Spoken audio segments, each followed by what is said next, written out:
ubyumve cyangwa ubyihorere, ariko papa ashobora kuba nta juru yabonye. Ndagendera ku kirero gituma mvuga iri jambo. Papa ni umuntu wasinye itegeko ry'abatinganyi. Ararisinya yemerera abagabo ku bagabo ko batingana, aba bantu baryama bahuje ibitsina. Ngira ngo bamwe bari no kukomatinga cyane, ariko jye sinkigarukaho, bavuga ngo cyaba ari igihano cy'Imana, Imana yagombaga kuba yamwica kubwo kubahuka amategeko y'Imana, cyangwa se kubahuka amabwiriza y'Imana, agakora ibyo nakwita bimwe by'isodomo n'igomora, agatanga uburenganzira ko abapadiri bemerewe gusezeranya abagabo abagore. Yego, abagabo n'abagore oya, ahubwo agasezeranya abagabo bahuje ubugabo, agasezeranya n'abagore bahuje ubugore. Papa niwe wavuze ko abantu bose bazajya mu ijuru, nta n'umwe uzasigara.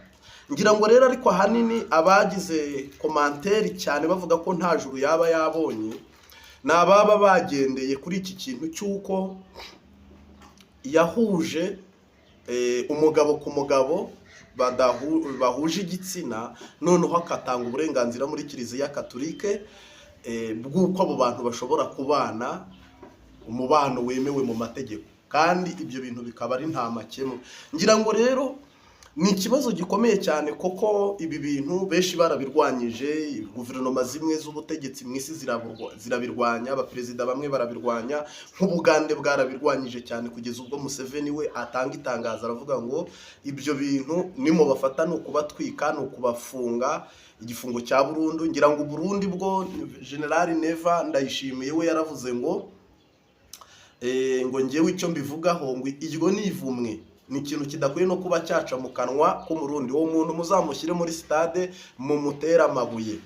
Ngira ngo rero papa nawe yari yabisunikiwemo cyane n'Abanyamerika, cyane ko ariho yakomokaga, aza guhatirizwa cyane, asunikwa n'ingufu z'ubutegetsi bwa Leta Zunze Ubumwe za Amerika, ndetse cyane iyi miryango y'ibanga ariyo yavuzwe cyane, igarukwaho cyane, bavuga ko Illuminati, Antikristo, Filimaso aribo bantu basunikirije papa gusinya aya masezerano. Ibyo rero bakabishingiraho bavuga yuko papa nta juru yabonye.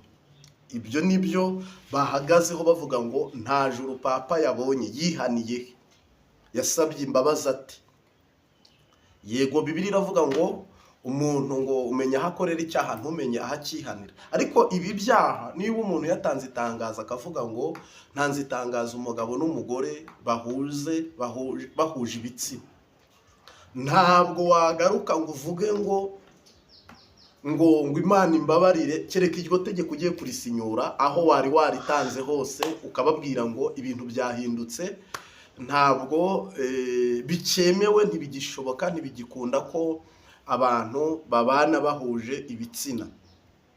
Iryo tegeko ukarivuguruza ukarisinyura, ariko wamaze kurisinya muri Kiliziya zose zo mu isi, ukavuga ngo uwifitiye umugabo bari inshuti babane, uwifitiye umugore bari inshuti babane, iryo tegeko ukarisinya rikaba decret, ni ukuvuga ngo igikurikira ni ibihano.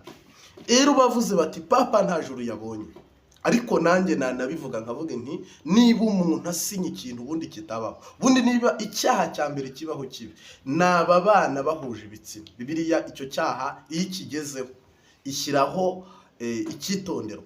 Icyaha cya kabiri kibi ni abantu basenga ibigirwamana, Buda, Daragoni, Hindo, ziriya mana abantu babumba amasitati, bakayabumba, bakayatambira ibitambo, bakayatura imibavu, ibihumura neza, bakayapfukamira, bakayubararira. Biriya bintu iyo bari kubisenga, mwibuke Ahabu, ikintu cyamukozeho umuntu witwa Ahabu cyane, yakozweho no kuba yarazanye abagore b'abanyamahanga, bagahita bazana imana zabo, zikaba arizo zitangira gusengwa muri iki gihugu cya Isiraheli. Rero Ahabu byamukozeho biramurimbura. Rero ngira ngo n'uyu mupapa we rero yabaye umwe mu bagomba kubisinya. Ntabwo rero byari kumugwa amahoro, byari ngombwa kwapfa, kandi urupfu rwe rwo rwagombaga kubaho n'ubundi yarakoze ibirenze ukwemera. Bibiliya ntagatifu Kiliziya Katolika igenderaho mu mahame yayo, n'ibindi bitabo bitandukanye nta hantu na hamwe hemerera umugabo n'umugabo ko babana, nta hantu na hamwe hemerera umugore n'umugore ko babana mu buryo bwo kuhuza ibitsina, ahubwo kontereta y'ikindi ni ukuvuga umugabo n'umugore ariko apana umugore ku mugore, apana umugabo ku mugabo. Ngira ngo rero papa ni umwe wabaye uwanditse amateka muri iyi si y'abazima, niwe uciye agahigo, niwe ukoze ibidakorwa, niwe ukoze ishyano n'amahano, azirura. Cyakora koko mu kinyarwanda bacu umugani ngo kiliziya yakuye kirazira, ubundi ibyo bintu ni kirazira. Ibyo bintu kirazira kikanaziririzwa, nta mugabo wo kubana n'undi, nta mugore wo kubana n'undi. Uyu munsi wa none rero ibyo bita ngo uburenganzira bwa muntu no mu iyobokamana bwagezemo, ariko bwo menya bwaragezemo buzanwe na shitani. Koko niwitegereza neza ukareba, niba ari ikintu Imana yanga urunuka, niba ibintu papa yari amaze kugira gute gusinya, yari amaze kwemera no kwemeza, ni ibintu rero bishobora guteza akajagari ndetse n'akavuyo ku rwego rw'uko nawe bimugizeho n'ingaruka. N'undi uzajyaho nabisinya, ntabwo twamuha amahirwe makeya ubundi yo kugira ngo aba ariho cyangwa se akomeze n'ubuzima bwa gishumba. Ntabwo bishoboka rwose. Hari ahantu yanyuze ni habi, ni inzira itanyurwa, ni inzira itanyurwa. Reka dusaba abapadiri ibyo bintu mubirwanye, abasenyeri ibyo bintu babirwanye. Mbese aba bantu bungirije papa bakomeye mu mahame ya kiliziya, aba bantu bajya gutora bagashyiraho papa, kanama kajya kicara kagatoranya kakimika papa, ni ukuvuga ngo kiliziya gatolika erega nabo bakwiye niba ari amahame ya kiliziya ariko ni amahame y'iyobokamana. Iyo hajemo rero amahame ya satani, ugafata inkoni ya shitani ukayiyoboza abantu, ugafata n'iy'Imana ukayiyoboza abantu, ntawe ukeza abami babiri ngo yanga umwe agakunda undi. Ni nacyo kibayeho rero cy'uko bihise biba ibingibi namwe mubonye, papa bikaba birangiye ahasize ubuzima. Ngira ngo rero iyi ntambara ni Imana yayirwanye, ni n'Imana ibyemeye, ariko ntabwo tunejejwe, nta nubwo dushimishijwe n'urupfu rwe. Bibiliya iravuga ngo mwishimire ko umuntu yakihana, mwishimire ko umuntu yabona ubugingo. Ahubwo turavuga ngo abasigaye habeho gukizwa, kwihangana, abantu bakaba bazima mu byo kwemera no kwizera, ntibagwe mu mporera no mu murongo wa Sekibi ari we shitani. Reka mbabwire rero ngo twari tuje kubamenyesha igitondo cyiza abari ku mugabane wa Amerika ndetse n'uw'Uburayi, by'umwihariko Afurika, abumva ururimi rw'ikinyarwanda, mwese tubahaye ikaze. Igitondo cyiza, subuhi njema.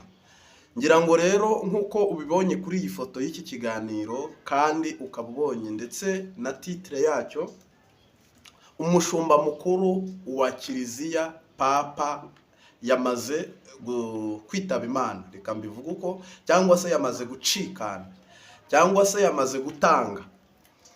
Sinzi rero uko wowe wabyakiriye, sinzi niba iyi nkuru wayimenye cyangwa yakugezeho, ariko bakunzi bacu bakunda kudukurikira ku Mbabazi TV 3, 5/5, inkuru isohoka natwe twiteguye kuyibagezaho mu buryo bworoshye kandi bwiza cyane, kugira ngo mubashe kumenya ibiri kujya mbere. Ngira ngo uyu ni umupapa wakomokaga ku mugabane wa Amerika, nibyo. Ngira ngo rero mu gihe gishije abantu bazi ko arwaye indwara y'ibihaha ndetse bakamusangamo n'umutima.